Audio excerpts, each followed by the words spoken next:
And today there's an opportunity for the Commonwealth and state governments, when they have their COAG phone hookup today, to come up with specific policies about how they will take up the policy that Labor championed to stop evictions, and also, though, to speak more about how they protect people who are renters.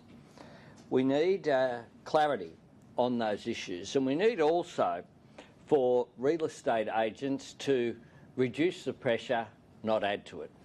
And we are somewhat concerned about the reports which are there.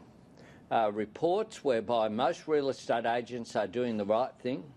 Reports of one where a woman was asked to go for a walk, a woman who was supposed to be self-isolating so that someone could view the rental property in which she lived. Entirely inappropriate behaviour by that real estate agent. Also, Stephen Jones, our Shadow Assistant Treasurer, wrote to ASIC about the behaviour of some real estate agents telling renters that if they had a difficulty paying their rent, they should access their superannuation. ASIC have put up a letter to real estate agents on the front page of their website in response to that, indicating that it could well be illegal because this is inappropriate financial advice for which real estate agents are simply not licensed to do. Not only is it inappropriate financial advice, it'll be bad financial advice, because Labor has pointed out our concern with the super arrangements.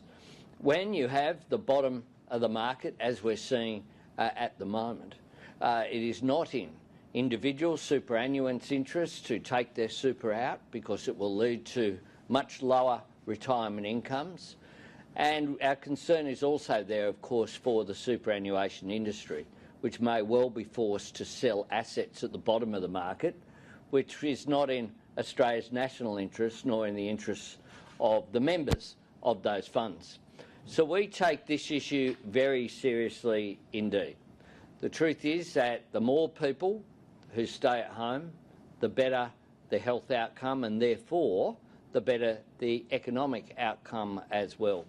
We know that most real estate agents are doing the right thing, but we are all in this together, and that's why it requires government, private sector, people who are in dealing with these difficulties to negotiate out sensible outcomes that are in the common interests.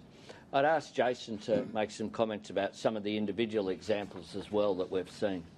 Well, thanks very much, Albo. Look, I think most people get it now. Most people realise that housing is now the front line of healthcare in Australia.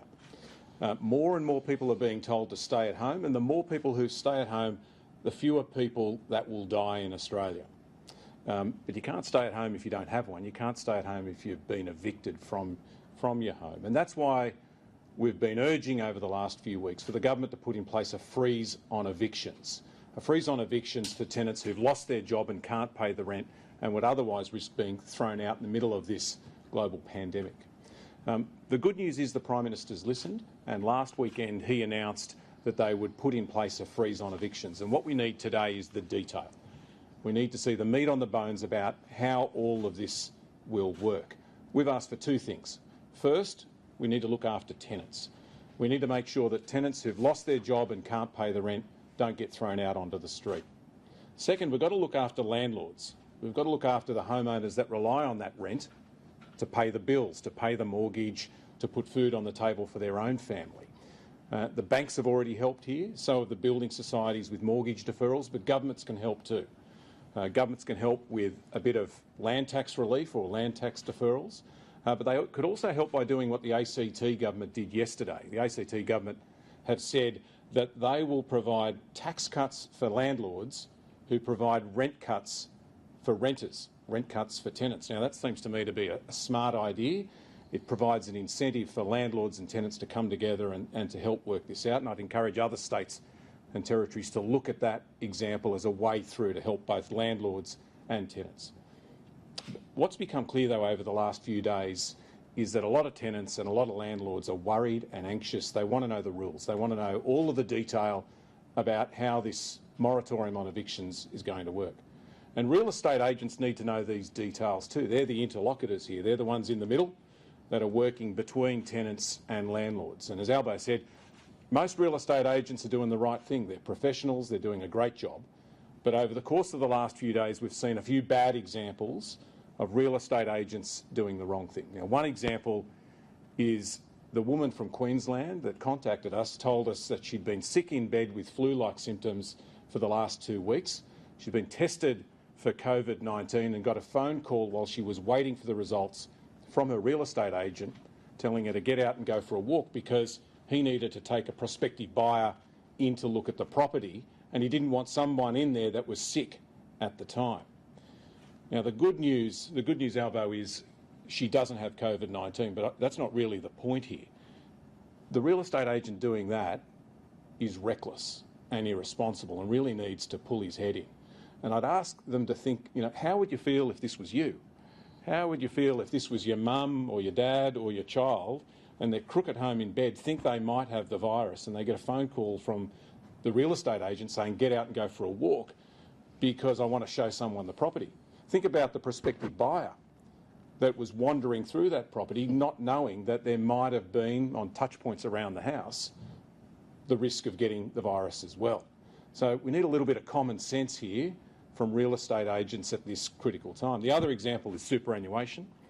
And we've seen numerous examples over the course of the week of real estate agents urging or advising or recommending to tenants that they raid their superannuation to pay their rent. Now, this is not on. Real estate agents aren't licensed financial advisors. They shouldn't be providing this advice. Stephen Jones, our Shadow Minister for Financial Services, wrote to ASIC this week urging them to act and urging them to tell real estate agents not to do this. He was right, and ASIC's proved that today by writing to the Real Estate Institute saying that real estate agents shouldn't do this, that they might be breaking the Corporations Act if they do this, and if they keep doing it, ASIC will throw the book at them. And I'm glad that they've said that and they've done that today. Real estate agents risk a fine of more than $1 million if they do this. Now, as Albo said, the pressure's on everybody at the moment. There's a lot of pressure on tenants and there's a lot of pressure on landlords. We need to do everything we can to reduce that pressure. A bit of detail from government today about how this will work will help, but we also need real estate agents to show a bit of common sense as well and help reduce the pressure on tenants and landlords, not add to it.